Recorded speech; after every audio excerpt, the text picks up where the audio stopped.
Alright guys, we've got most of the display up tonight now. We did not bring the Jack animatronic out.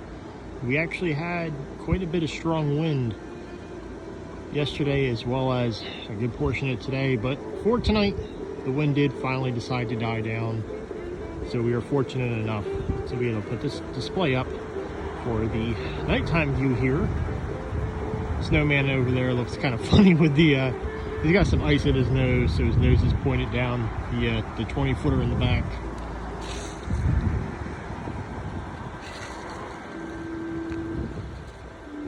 I feel like it's been so long since I've seen the display up because of how bad the weather has actually been lately.